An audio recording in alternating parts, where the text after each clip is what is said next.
Welcome to our next lecture in the series. Today we're talking about actually creating IOC applications.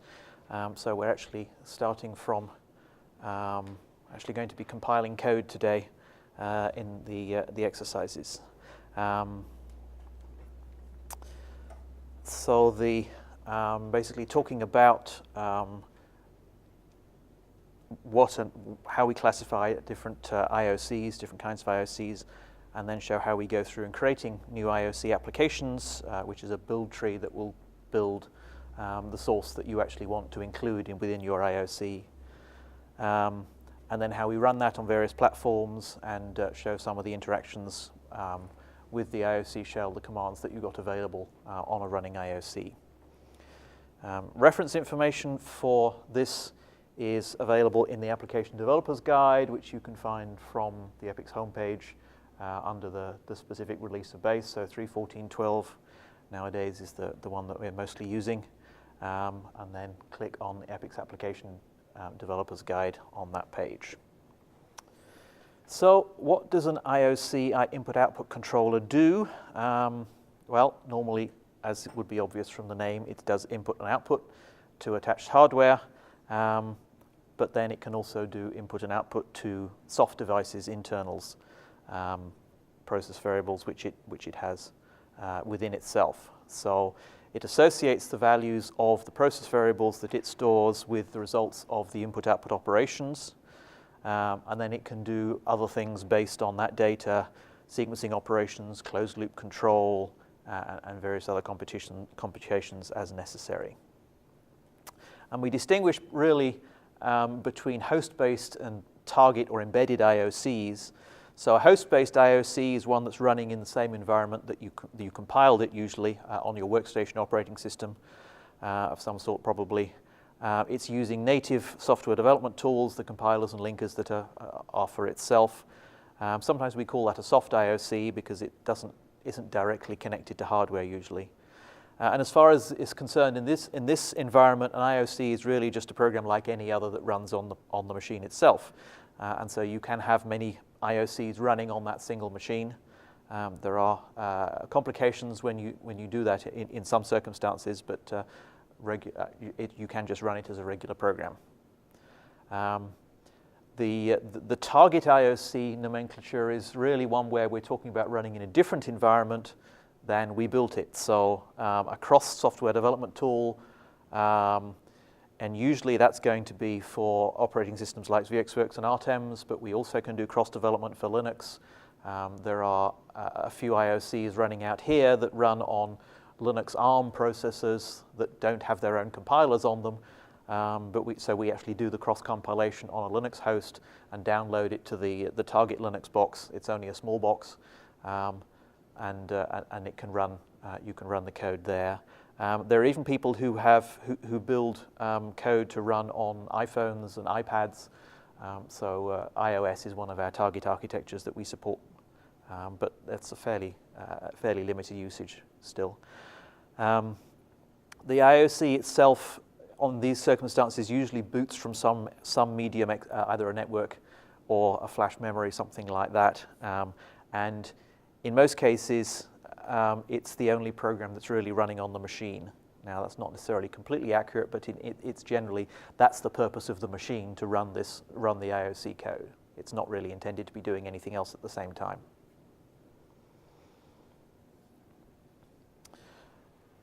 We develop IOCs in a software development area, and IOCs we usually have multiple, certainly in a big control system like the APS, there may be multiple different top areas where we collect software related to the IOC or to shared software that's used on multiple IOCs. So a top area is really then a sort of a self-contained module which contains source code and the compiled output associated with a particular IOC or a particular device support, a driver talking to a particular piece of hardware, and so on. And we manage tops separately. And tops are designed to be able to use parts from elsewhere. So EPIC's base itself follows all the same rules as many of the other top areas. It can be thought of as just another top because it contains the include directories where we pull include files. It includes other subdirectories for the compiler artifacts that you need to actually build IOCs and other Epix software.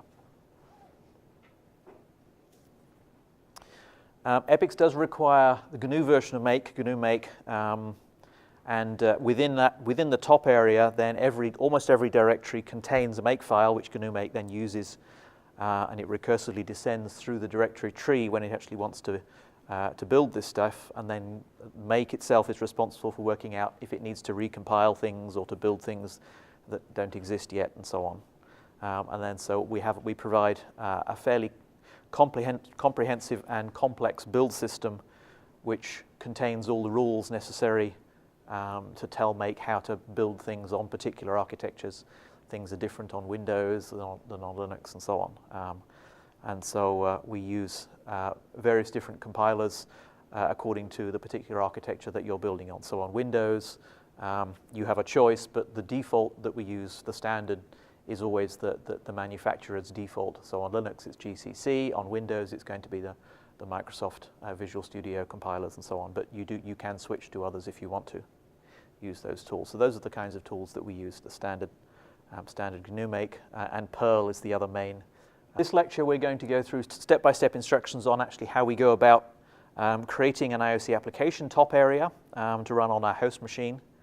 And we also can talk about, some of you guys will be using vxWorks, I would think, so we will actually go through the vxWorks example, which is, or part which is later on in this lecture, which is a cross-built target.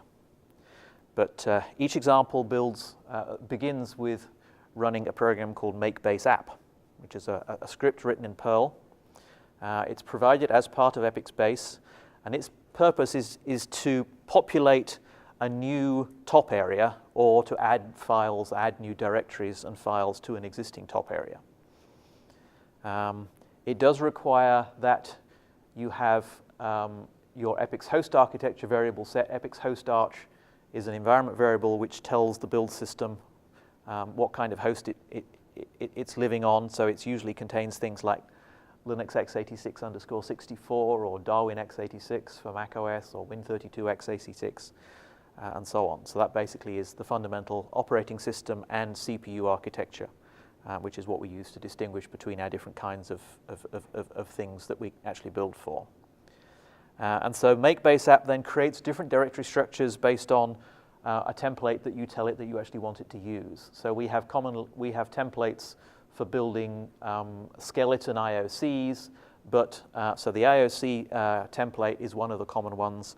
But the main one that we'll be using here, because it's a bit more filled out, is the example template, which basically contains a few small databases with examples of the different kinds of things.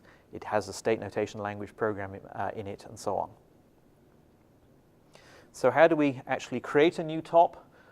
So you want to create your directory that you actually want to build it in, and cd into that, and then you run the version of makeBaseApp from the particular version of base that you're going to want to build. I mean, you may have multiple copies of base installed, and you're going to want to use a particular version of base for building that particular IOC. So you actually run the makeBaseApp from the bin subdirectory of the version of base that you want to run. So on APS share, there are many different versions of Epix Base, and if we come to the examples, we're picking one of those. So the particular version of base, the path to base is important. That selects which one you're going to build against. And then we have an argument -t, and that specifies which template we're going to want to use. So in this case, we're using the example template, and then we follow that with the name of the application, which is actually the argument there is gets app appended to it, capital A, lowercase pp appended to it, and that creates a directory structure under, in this case, first app, with subdirectories in there containing various different source modules and databases and so on. So that's the command that we would run in this place to create our first IOC example. And if we then look at the results of that, we'll find that it actually creates a directory structure a little bit like this. A configure directory, which contains configuration files and build information about where base was and so on. And then our first app directory is also at that top level. And then actually inside there are a couple of other directories called DB and source. And there can be multiple other directories at this level as well. And so these are files associated with that first app application. And all of these directories except configure, actually no, even configure contains a make file. So when we run make at the top level, it will descend into all of these directories and do something in each of them. So to look at those in a little bit more detail now, the configure directory contains some files which you may need to edit on some circumstances, and others that you don't want to edit. The main ones that you might want to edit would be a config site file. These are all regular text files, so they're editable with your favorite text editor. Config site specifies various variables like what cross targets you want to build this thing for. So if you would normally only need to set this if you're restricting the set of cross targets. So you may have your Epix base is being built to compile stuff for 10 different architectures. And in this case, you really only say, I only need to build it for this one architecture. Then you would use the config site file to set cross-compiler target arcs variable to the specific architecture that you actually want to build this top area for. The release file maybe is more important than the config site file because if you're going to refer from this top area to software, databases, or code that's built in other top areas, the release file contains information, contains pointers to those other top areas that you're going to use. And one of the top areas in this release file is a pointer to the Epix base version that you specified when you ran makeBaseApp. So inside here, if you look at that file, you'll see it says Epix base equals and the path to the top of Epix base. And then, as I said, there are other files in here which are related to our build system and in general never should be modified. In addition to building that first app, that doesn't actually create a boot area that the IOC can boot out of. We have a separate part of the tree in the top areas for actually booting IOCs out of. And we can use makeBaseApp again to create one of these. In this case, we specify similarly the example template, but we also use the -i option, which says, I don't want to create an application directory, I want to create an IOC boot directory. And you can also, at this point, specify an architecture, which is basically the IOC's target architecture that's going to run this code. If you don't specify the -a, then you'll be given a list of the architectures that this version of base is built for, and so those are the possible choices that you can pick. In this case, I've specified that I want to use the Linux x86-64 architecture, and so we're going to create an IOC called IOC first. Again, it adds something to the name. I specified first at the end of this command line, so it's my first IOC, and it makeBaseApp appends or prepends the text IOC to the front of that. So here, what it does when we create an IOC boot directory is it actually creates a top-level directory called IOC boot, and then then inside there will be subdirectories for every IOC. So you can have many IOCs all appearing in this same top area that will make use of the same or similar code that you've built within this top area, and each of those IOCs would have a subdirectory under here. So in this case, IOC first, but there could be many other similar ones. And that boot directory contains a startup script that the IOC runs to tell it how to actually begin operations, and a make file again. So the boot directory the IOC boot directory also has a make file, and so on. So and there are other files that get created inside the IOC specific directory. This is an arbitrary name, yes. So you can pick these names as you like, and you may have rules in your particular areas to what your IOC names should be. as far as the accelerator is concerned, our IOC names do follow specific rules, and they tell us the stuff about where in the machine they are. But as far as EPICS is concerned, it doesn't care. It's other things that are going to control what you might want to call this thing. So now we've created a first app directory and an IOC first area. So now we want to run it, to build it rather. And to build that, we just run make, or GNU make if you happen to be on Solaris. It might be gmake, depends on how it's been installed. But in most cases, it's you just type make. And that runs lots of commands and prints up lots of information as it's doing it. And hopefully we'll end up with a built application area. And if it does, then it actually adds new directories to the top level of your top area. So we have bin and lib directories, which contain subdirectories for each of the architectures. So there may be multiples of these if you're building for multiple architectures. And those contain, obviously, the binaries, the executables, and libraries, any libraries that you built or shared libraries that you built as part of this. And then there's also these other two directories, dbd and db. And if you remember from previous lectures, dbd stands for database definition file, and that's the thing that basically gives the structure of the IOC, what all the list of record types that it holds, and so there'll be files in this dbd directory. There'll be at least one file which is specific to the IOC and contains the full information that IOC loads to find out all its record types and what all the fields are and all the types of those fields and all the metadata associated with the particular record types. And then under DB is where it's going to install database instance files, record instances, or templates and so on. In some cases, you don't have to load your databases from this DB area. And as far as the accelerator is concerned here, there are some of the IOCs don't install the database files into the DB area. They load them directly from other build directories. But in general, we would recommend that you install things. This allows you to actually create a separate installation that doesn't contain your source code, should you want to do that. And so there may be other directories under the bin area and the lib area. You may also find that there's an include directory that gets created here, and so on. So there are other things that can appear. The IOC boot directory has to be so IOC boot has to appear in the top area.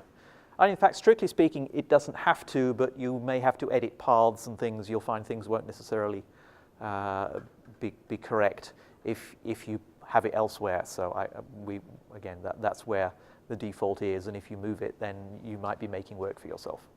So after we've run make, this is the sort of directory structure that we have.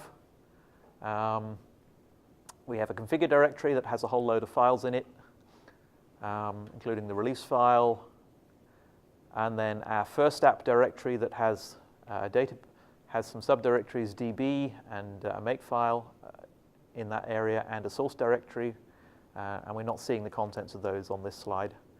And then we have an IOC boot directory, which also contains an IOC first subdirectory with a makefile and a startup script st.command. And there are other makefiles at other levels. So that's the sort of the rough overview as to what's there. We're not showing what's in the DB and source directories because there's actually quite a lot of files in there. So you'll get the chance to explore those later on if you're staying for the exercises. So the IOC startup then, when we actually run the IOC, we give it the name of a script that it wants to run, and it has its own script, its shell interpreter internally, which it executes commands from that script.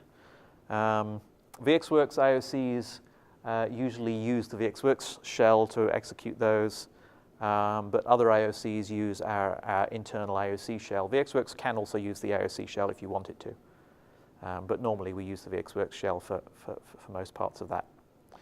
The command syntax between the vxWorks shell and the IOC shell is similar, but vxWorks is a little bit more demanding. You have to put quotes around string arguments and put commas in, whereas the IOC shell allows you to use spaces between arguments and so on.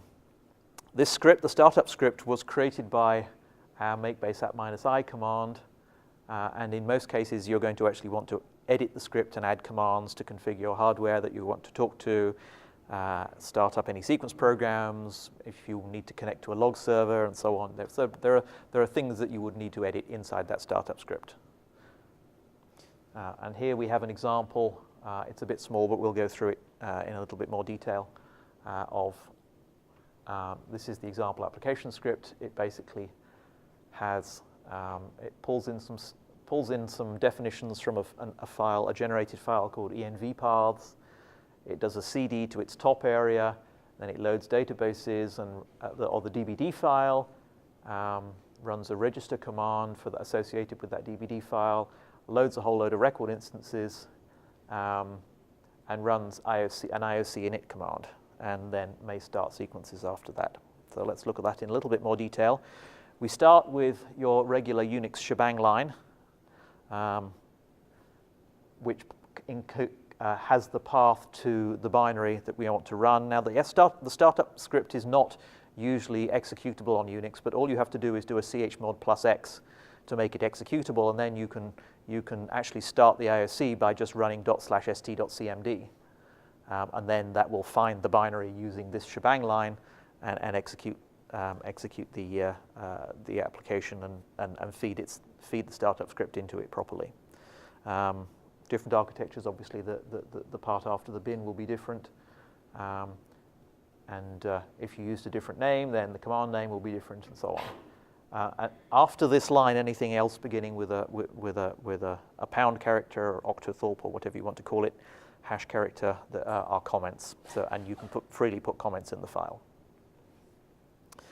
The next command in the startup script is this thing, which says a less than sign and env paths. Less than is similar to the Unix shell syntax, where you're actually reading in another file. In this case, we're actually reading a set of commands from another file. And so the env paths file was created by running make in our IOC directory, and it contains information about the architecture that the IOC is running in, so that the startup script can actually make use of that. It may have the IOC name and so on, and the path to top. And also, if this IOC is built with other components listed in the configure release file, then there will also be entries added to that env paths that are taken from the release file to actually allow this to get load files from those other top areas. And so those are setting environment variables, and we can then use those environment variables later on. So the sorts of things that usually appear in that env paths are shown at the bottom there. We've got an epix env set. We set arch to Linux x86-64, what our target architecture is for this IOC. The IOC name is set for an environment variable called IOC. We have an environment variable called top, which points to the path that we actually created our top area at. And then there may be others. And epix base is also one that's always included, because you always have a link to base. So those are the things that are found in the env paths file. After it's finished executing the contents of that env paths file, it comes back and executes the next command in our startup command file. And so in that case, this one is a CD to top, so make sure that our current working directory is set to the top of the area. And that means that we can then use relative paths relative to top to get to our DB files and DVD files and so on. Strictly speaking, that CD top thing should be in quotes in case that top path contains spaces, and I think the latest versions of Epix does put that in spaces, but in quotes. But if you don't use quotes, if you don't use spaces in your path names, which is advisable, that doesn't really matter. Then the next command in there is a db load database command on line 11, and here we're loading the database definition file for the IOC application. So as we said, this one describes what all the record types are, what the record layouts are, what all the fields contained in that, the choice strings for all our menus, any device drivers and device support that we're loading, and so on. Everything in there, all that information is then fed into the IOC through this db load database command. Following that, we have to run a specific command to actually register information, to basically connect the information from that DBD file up with internal information within the binary inside the IOC. So this basically is just a standard command line that has to be run after you've loaded the DBD file, and then, really the internal contents, it's private to what the IOC as to what it's actually doing there. It's getting additional information and matching it up. So now we can then load up our database instances, our database files. So here I've got 5 lines that are loading different example databases, and in all cases I'm providing macros to those to specify the different macro substitutions. So there are some cases example2 database file is being loaded 3 different times, and the difference there is 2 of the macros have different values. So the scan is being set to set the scan rate for 3 different sets of records, and also a number which is used in the path name to distinguish between them. So basically I can load the same database multiple times as long as I have sufficient macros to distinguish them. So this comes after. So after we've after we've loaded the database definition file and done the registration, which this command does, then we load our database records. So this is lines 15 through 19 of that startup script file. I'm not quite sure why, but traditionally we have always CD'd into the IOC boot directory at this point, into the IOC startup directory. As I said, we're not quite. It's historical as to we've always done a CD now into the IOC boot directory to actually start the IOC, but it's not necessarily strictly required that we do this. And then this is the important line, which basically tells the IOC run. IOC init activates everything. It initializes all the records for runtime, executes, starts all the threads running, the scan threads, and so on. Executes, talks to any hardware that you've actually asked it to, and so on. So and then there may be other lines following this one in the startup script, which will maybe start up sequence programs or set fields and so on. After it's finished reading the last line of the startup script, then the IOC will then prompt you for commands from the console. So at that point, you now have manual control over what goes on within the IOC, and you can type diagnostic commands to look at what's going on, list the current contents, make changes to fields and so on, and configuration changes and so on. But so you then have manual control of the IOC at that point. So if we actually want to start our host-based IOC, which is our first example, what we do is we CD into the IOC specific directory, one that contains the startup script, and we run the executable. So in this case, it's typing the path to our first binary. Remember, we called this application first app, and pass it the name of the startup script as its only argument. It only takes one argument.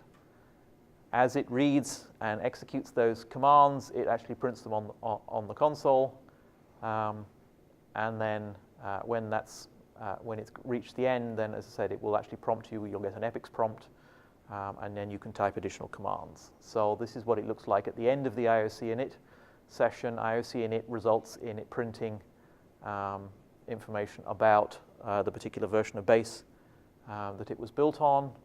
We can see this was built against 3.14.6 back in 2004. And then there may be commands in the startup script after IOC init. In fact, there usually are. There's one command that shows you how to start a sequence program, but it's commented out. See, there's a hash mark at the beginning of the line, so it ignores that. And so after it's finished the initialization, it says IOC init, and we get the epics prompt. Right, yes, on vxWorks you can use shell prompt set. From the IOC shell, there's an environment variable called IOCSH_PS1, which basically is the prompt string. So yes, you can change that as you like. And as far as the accelerator IOCs that we have here, in most cases we set the prompt string to the IOC name, which is often what you want so that you can tell which IOC you're currently logged into. So yes, that's a useful question. Thank you. Good question. So once we've actually at that IOC command line, what are the sorts of things that we can do? Well, the DBL command is useful in many cases. Certainly in this particular case, DBL, it basically prints up the list of all the record names, all the records that have been loaded into this IOC. So in this case, we have a series of records, AI example, and some numbered ones, calc example, compress, and so on. If you do this specifically on vxWorks IOCs that have a lot of records, then you need to be a little bit careful because you can end up taking an awful long time to list all the records. So if you've got 1,000 PVs, remember there'll be 1,000 lines coming up, and if your terminals are connected through 9600 board, like most of ours are, that can actually take a few minutes to actually print. So you need to be a little bit cautious about doing that. But its DBL command is very useful at times. If we want to display the content, some of the current field values of a record, we can use the dbpr, dbprintRecord command. And you give it a record name, and it prints up a series of fields. And if you do the same thing again here, if you look at the val field on the left-hand column there, we printed this record twice. The first time the val field contains 9, and the stat field is high. The second time the val field is 4, and the stat field is low. So we can see we're printing the current contents of this record as it's changing over time. You can also follow the record name with a level, an integer which contains a level, and different fields within the records have been set by the record designer to have different interest levels. So the default is usually a small number of fields, which are the ones that you most likely want to see at runtime. If you use a level 1, you'll get a few more fields. Level 2 gives you more fields, and sort of by the level 2, you're usually getting at more internal fields. The maximum that I think I've come across is level 4, so there's not much point going above 4, but you will see more and more of the fields it does, as that level number increases. So sometimes you find that certain fields aren't on the level that you want, that you've given, so you need to rerun the command with the next level. And by the way, the IOC shell is normally built, we try and build it with, to use command line editing and command line recall if you have readline. Certainly Linux by default has readline on it, so by default we build our IOCs using readline so that you can actually use the up and down arrows to recall previous commands and edit them and so on. So if you find your IOC doesn't have those, then see whether you can actually change the way that it gets built and add readline to your builds, because that is very useful. We can also list any IOC, any channel access clients that we may have connected to it. So the command CASR, Channel Access Server Report, is the one that does that. And again, that has a level argument. And so CASR by itself just lists the names of all the clients that we have connected. If you do it a level 1, it gives you more information, and at one point, I forget whether it's level 1 or level 2, it'll list you all the record names that it's connected to, so on. So you can find out what clients, what machines they come from, and what channels they're looking at. We may actually want to make changes to some of our fields. So rather than using an external channel access CA put, we can also do an internal db put field, dbpf command. And for this, you specify the PV name. In this case, it's a record name dot and the scan field. And we want to change the scan field to be a 2-second scan in this case. And because 2 has a space in it, we actually have to put quotes around the argument so the IOC shell knows that that's one single argument. On the vxWorks shell, you would have to put quotes around the record name as well, because the vxWorks shell doesn't know, it requires quotes around all string arguments. But for the IOC shell, you don't have to do that unless there are spaces in the particular string that you want to give. So we can put values, and what happens is it actually prints you up a line showing you what the value was of the field after it had done the put, which is a bit like a CA put, but that shows you the value beforehand as well. There is a help command, and actually this is one of the most, I use this quite often just to remind myself what commands are, because there are somewhat over 100 possible commands that you can provide to the IOC shell. And so just typing help will list all of them. If you go help with a specific command name or use a wildcard, then it'll list that particular command and what arguments it takes, what parameters it's expecting to take. So here it shows you I've given help on DBL, DBPR, and DBPF, and it's shown me the arguments for those 3 particular commands. But I could have said help DB star, and it would have given me a list of all the command names that start with a DB, and so on. And you can also use question mark as well for the regular searching pattern matching stuff. Within a host-based IOC, if you want to exit the IOC, you can just type exit, and it should come out. You can also do a Control-C if that's your usual interrupt character, or the other way that you can also kill it is to kill the process from some other terminal. So if somehow the thing is locked up, obviously it will be killable because it's just a regular program.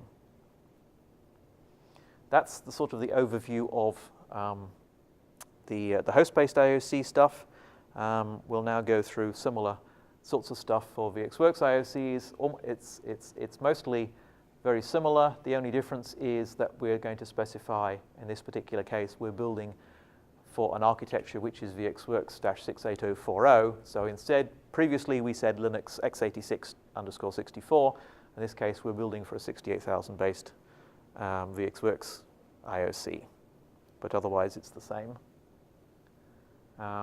The startup script will be slightly different. There are different templates inside base for the different operating systems, so it'll pick a slightly different template with some subtly different lines in it.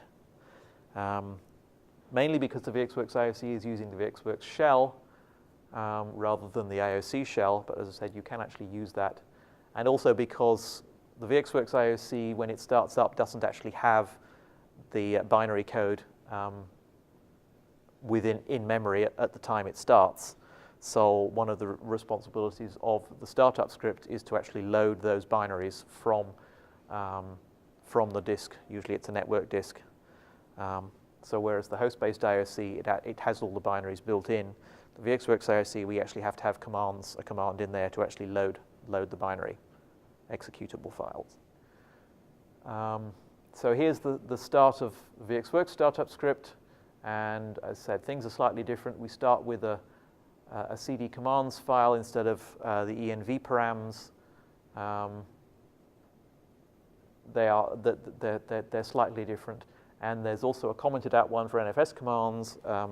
Here at the APS, we try and load all our files in the vxWorks IOCs over NFS, but we have to configure the NFS mounts on the vxWorks operating system, and so we do all that in this NFS commands file, which is a standard file in most cases.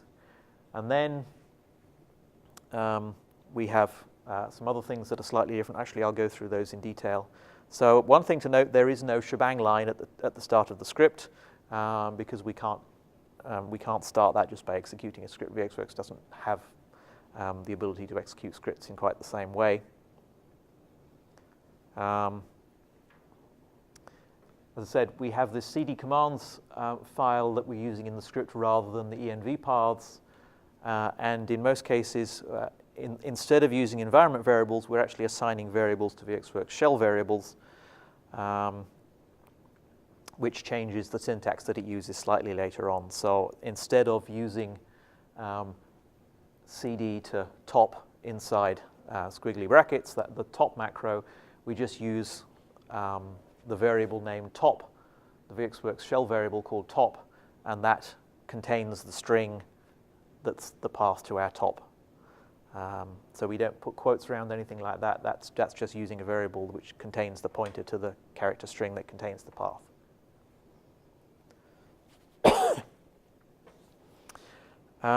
As I said, one of the other things is that we actually have to load the binary executable information into the vxWorks IOC, and so that's what a line load first.munch. That might also look slightly different nowadays. For our IOCs here, you may find you're using a load command which has 0, 0, and the first.munch might be in quotes, which is needed for newer versions of vxWorks. After that, though, most of the same things apply, most of the same commands apply. So to actually run a vxWorks IOC, we do it by setting up the boot parameters to contain information about the host it wants to boot from, what the IOC's IP address is, and its subnet mask, and so on. So this information, those of you that use vxWorks will recognize this as as configuring a vxWorks boot parameters, and the startup script is listed on the startup script line there. Use a local epics IOC boot IOC first. So that's how we tell the IOC where to find its startup script. So these are the fields in that that set of boot parameters. But those of you that often have come across this will probably know most of these things already. Once you have set those parameters, then you just have to do a boot or use the @ command to the boot ROM, and it will actually start the IOC. When you actually get to typing in commands, as I said, the commands you entered have to be slightly different. You do have to put double quotes around all your string arguments, and you have to put commas between all your arguments. And there is no help command in vxWorks. Well, vxWorks has its own help command, so if you type help, you'll get vxWorks help, but not IOC help. But there are many additional vxWorks commands that you can use for vxWorksy type things. So here we're showing what's different about say that db put field command that we showed previously for the IOC. In this case, db put field, and we have the record name, the PV name is in quotes. We have a comma between the two arguments, and again, 2 seconds is also within double quotes. And you can also you also see it with parentheses around the set of arguments. vxWorks doesn't require you to put those parentheses in, but you can do. So some people do.